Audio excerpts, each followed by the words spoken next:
The six-time winner of the Holy Trinity High School Comedy Festival. Please make him feel welcome, Mr. Greg Roberts!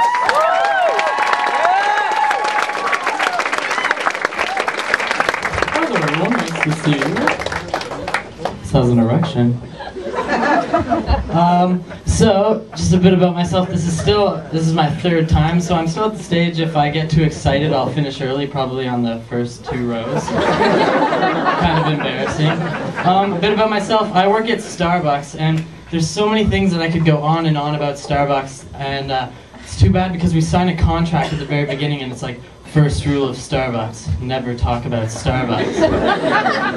One thing I can say though is people are always coming in ordering non-fat and skinny drinks, and I look at some of the larger ones and I'm thinking, really? Is it gonna make a difference? I'm sorry. But why is body image such an issue these days? Women have their own gyms now, and I think this is just crazy and sexist because if I opened up an all-men's gym, fat angry lesbians would be all over my ass. Just kidding, I love lesbians, don't worry.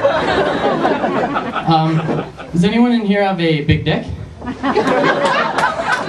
This guy right here? Alright, well see, it must be nice to have a big dick, but there's gotta be some drawbacks, right? My biggest big dick fear would have to be going to use a public washroom, or any washroom for that matter, and you go sit down and it falls in. How disgusting must that feel? It must be an epidemic affecting stallions every day. It's a trade-off though. Big dick means you're shoo-in for the porn industry, because it used to be that mustaches were in. If you had a sexy mustache, you could be in the porn industry, but there's been a shift. Stashes are out and cocks are in. Now, the porn industry is not really a career choice for me, neither is Starbucks, so I've been kind of experimenting with different skills to see if I can improve my skills. I was improving my interviewing skills the other day with Geppetto. I asked him, Geppetto, was it awkward between you and Pinocchio when he became a real boy and you had your hand up his ass for the last couple of years? He said no and he raped me. It kind of turned me off from interviewing, so I started to work on some other skills. I was thinking about maybe becoming a nudist. Now, I know there's not too much money in there, but it'd be pretty awesome, right? My biggest fear about becoming a nudist, though, would have to be being the first guy in the room to get a boner. See, if you're the second or third guy, it's alright, like, oh, he's got a boner, it's fine. But if you got the first one, it's kind of embarrassing. I think I would blush. So,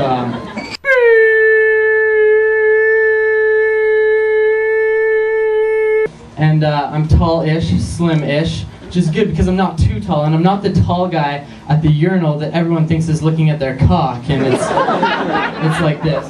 This is an exaggeration, by the way.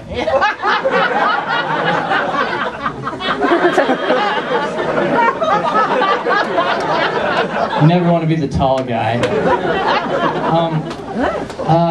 I'm pretty sure that I'm pretty sexy. I'm comfortable with saying that because people are always, I'm kidding by the way, people are always coming up to me and saying, Greg, super sexy, what's your secret? And I don't know what to tell them because I eat tons of junk food, I don't really exercise, and I drink 3.25% milk. It's so creamy and it's so good. And I love it so much, and every night before I go to bed I say a prayer to God, and I'm saying, thank you God for that gay man who discovered milk. The legend goes he's walking through a field, sees the cow, sees the 4 udders, and screams to his other gay friends, 4 blowjobs at once! And it's actually called homo milk, not short form for homogenized, but it's actually in commemoration of, I believe his name is Jeff, so thank you Jeff for discovering milk. All the ladies in the house say hey. Hey! All the ladies in the house say ho. Ho! All the ladies in the house say, Greg, you're super attractive. Oh shoot, I think I heard my mom say that. So. Hi Mom. Now that we've established all the women in the house, let me reach out to you. Women, how many times have you gone to use the washroom and there's been there's been pee all over the seat? All the time, right? Now, I'm not going to make up excuses, but I think I know why guys have problems wiping it up. Because it is such a punch in the face to a man's ego to miss while he's peeing. And you're wiping it up and you're thinking, I've been peeing for 18 years and I don't have full control. I try to wipe it up whenever I miss, because quite often I get distracted. But when I do wipe it up, it's because I don't want to be an asshole. And I'm going to make a quick segue here. Do you know who an asshole is? Fucking Santa Claus. That guy, he's the spokesperson for the Christian Children's Fund over in Africa. I don't know if you've seen the commercials on, we used to be TBS, fucking Peachtree. This guy, he has the nerve. Yeah, you like that channel, I used to. This guy, he has the nerve to be asking me for money when he could be giving these starving kids his extra milk and cookies, alright? He's going house to house like the Cookie Monster. Ooh, cookies! And he's keeping them all to himself. It's just very rude. He sees the lineup of kids coming to sit on his knees thinking, I'm gonna get a cookie from every one of these shits. When I raise my kids, I wish I could tell them that Santa's not real, but then they go to school and it's awkward and they make everybody cry. So if I'm going to lie to them about that, I might as well lie about them to everything else. That makes sense, but we'll keep going. Lie to them about everything else. So, tell them they're adopted, their mom's boobs are fake, so I breastfed them. And when they ask me questions, I just give them crazy, obscure answers like, Dad, where does rain come from? Well, son, rain comes from when God takes a shower. Or where does thunder come from? Well, that's when God stubs his toe and gets angry. Or Dad, where does snow come from? Well, that's when God decides to come everywhere and freeze it.